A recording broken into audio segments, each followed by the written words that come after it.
Hello, everyone. My name is Aaron Quilliams, your host for the Organic Theologians podcast. Last time on Organic Theologians, we talked about a need for defining church literacy, and I proposed that a lack in teaching a proper soteriology has led to illiteracy in church, and thereby consequence has led to a decline in church attendance. If we sum up the total of these problems, we can conclude that the proposed numbers in the polls stating the decline in church attendance are flawed.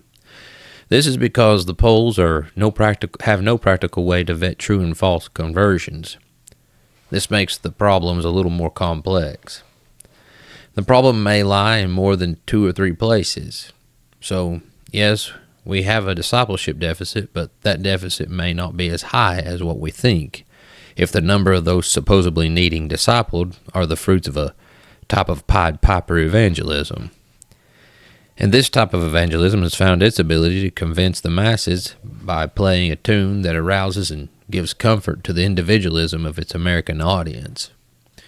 An individualism that has developed into anti-community. So there's a lot to address, but there's still one more thing that has developed due to the accumulation of these problems, which is key to addressing them. Communication.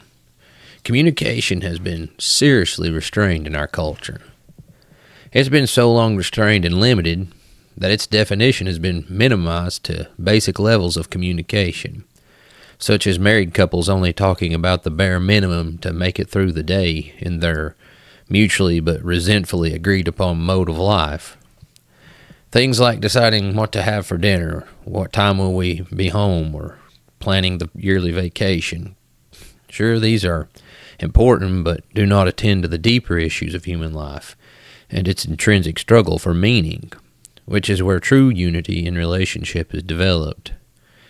In a recent God debate with the Archbishop of Canterbury, Elizabeth Oldfield, Philip Goff, and Alex O'Connor, Elizabeth Oldfield, in her opening statement, said, quote, "One thing I will say about my understanding of the nature of the universe is that it is fundamentally relational," unquote.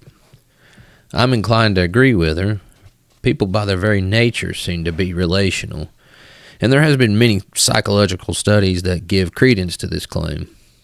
And to maintain and build upon relationships, one must do more than basic communication, which only requires basic listening. One must practice what they call active listening. This is where you turn off your internal dialogue and you listen not for the purpose of responding. That way you may push out, as much as possible, any noisy internal bias that would hinder you from not fully understanding what the other person is saying. This does take practice because one must be willing to entertain an idea or concept as possibly true that may be contrary to their own. And this implies once the listening is over, one must be willing to critique her or his own ideologies in light of the information gathered during their active listening. But for the listener to make sure they are able to critique their own position correctly in light of the information gathered from the speaker, one needs to ask questions along the way to make sure they are understanding things that are not fully clear from the speaker. And as I stated earlier, these questions must come from no ulterior motives due to ongoing internal dialogue. The goal is just only to understand the speaker. This shutting down of one's internal dialogue is not easy, because this is the dialogue that builds one's mental defense, making possible an obliterating response, or at the very least a response that flexes one's mental knowledge over the speaker's subject or subjects. The reason one doesn't want to do this is that the possibility of a listener who has that much inner dialogue going on misunderstanding the speaker is very probable, and is a risk not worth taking because of the unknown degree of damage that may be incurred upon the relationship. Because the speaker, most of the time, will catch this and will feel that you did not care to understand their position and therein implied their inferiorness to you. Good communication requires being vulnerable, and other people not taking advantage of that vulnerability for ego boosting. This is the safe space needed to confess one's faults to another so that healing may begin. If you have two people in conversation employing this kind of listening, they will be having what is called good dialogue. This active listening is a humbling practice on people who live in an overly individualistic culture. Better communication skills are not a guarantee of perfect unity, but are necessary in the struggle for it.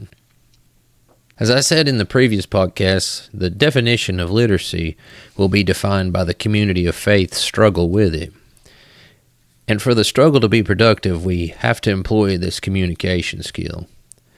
But the problem that I'm encountering when talking to church leadership in the churches in my area, which tend to be more traditional, conservative churches, is they do acknowledge a problem that is made obvious by having the majority of attendees being 60 years old and higher, and very minimal youth.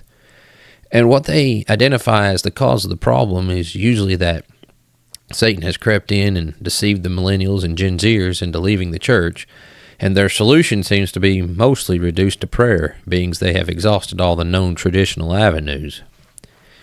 The thing that doesn't make sense, though, is all these churches claim being led by the Spirit.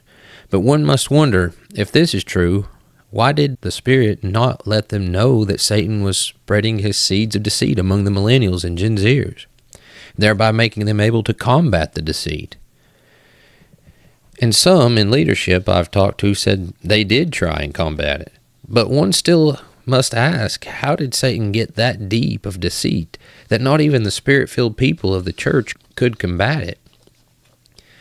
Now, I'm not claiming that you can convince people to follow the way of the Messiah, but one must acknowledge an oddity when such large numbers of millennials and Gen Zers are not attending churches that they grew up in.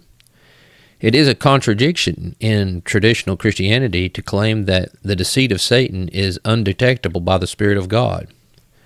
So I'm not convinced by church leadership's claim that Satan, unbeknown to the Holy Spirit, deceived the youth, causing them to leave their parents' churches. It seems in the church today the devil gets blamed for a lot of things that the people don't want to accept responsibility for.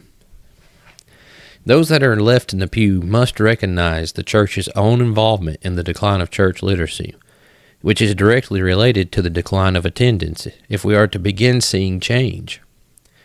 But this will mean church elders and leaders must enter into talks that are less critical of the absent attendees and more focused on the examination of the efficiency of presupposed structures in context to this generation and the previous one's lack of interest in attending their religious gatherings.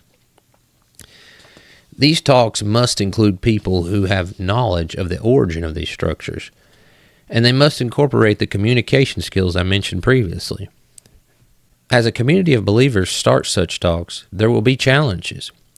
And by what I've observed, for the young in the community who are unaware of their excessive individualism that has been culturally infused in them, and this unawareness due to being ignorant to what constructs worldview, will find it hard to invest the time necessary that the subjects of these talks will require. The community is easily neglected when one's pursuit for economic gain for the goal of what they call security consumes one's time, and in so doing alleviates incentive for relation in community. For the older it will be hard, because it's not easy changing one's mind at a later stage of life, due to age-related cognitive changes. It's not easy to believe that one can make it to a later stage in life and have possibly misunderstood and wrongly applied a biblical concept or concepts that has been so long-lived that it's just as much a part of one's identity as their fingerprint. They fear a loss of holiness if they are too attentive to anything that uses language other than their traditional holiness language. But I'm afraid they are more in love with their traditional-driven idea of holiness than actually being able to biblically exegete a storyline that is able to demonstrate the interwovenness of holiness in biblical meta-narrative that is useful for dealing with the questions of what is holiness today. Christian assemblies will have to overcome these hindrances early on in their talks, and where their judgments fall on these matters will determine how long or short-lived their talks will be. They will be short if the young do decide to sell their soul to this industrious world, and it will even be shorter-lived if the old become scared of losing their identity. But there's no reason for this if their identity is found in biblical truth. There's no reason to fear the conversation if we seek more to understand each other than to be understood. Let's join as brothers and sisters in searching wholeheartedly for the truth. Let us not belittle the endeavor as Pontius Pilate did and walk away. If we stay, the Master will teach us. Thank you all for listening. Leave your comments in the box. And until next time, be careful out there.